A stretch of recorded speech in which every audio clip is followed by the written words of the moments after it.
And Robin, from a buyer's perspective, is there anything that's particularly important about this new contract?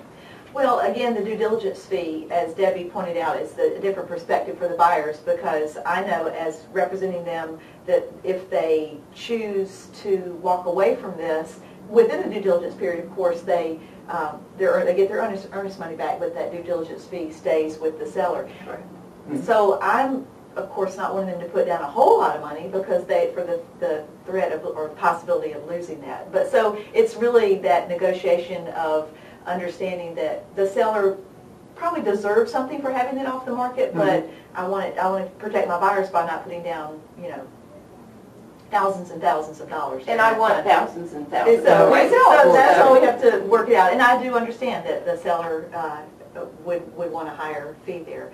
Also, the due diligence period is, we need to make it where it works for everybody, because... And you know that better than anyone. Exactly. So, because we have a lot of inspections to do, the seller would like to probably see it a shorter time because they don't want to have it off the market. Whereas a buyer says, I might need 4 weeks because I might run into, in doing a home inspection, what if I need a structural engineer? And then it takes a week to get the structural engineer scheduled. So it's a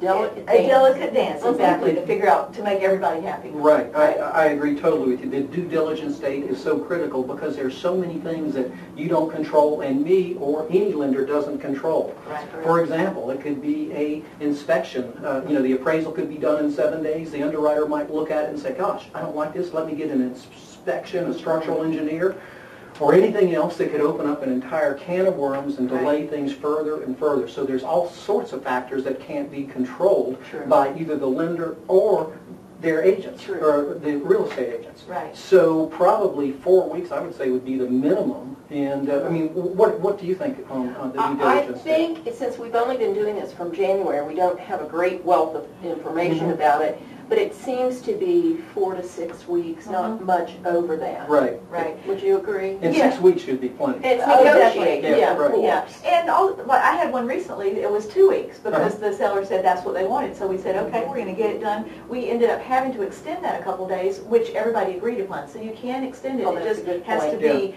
the buyer has to say, I need a couple more days. Would you agree to that? And if we're, everybody's moving in the forward direction, it's not a problem, but that was definitely quick, 2 weeks, but it has worked for us. Okay, so it's typically set in stone, but there's communication where things can change if there's good communications and everybody's making great effort. Right. Super. Okay. Exactly.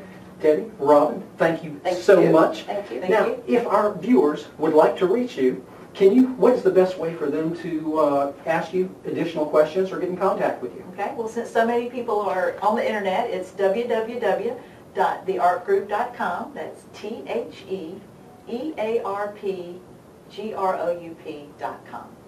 Perfect. This is Jim Enright, the mortgage strategist, saying see you soon. Bye. Bye-bye.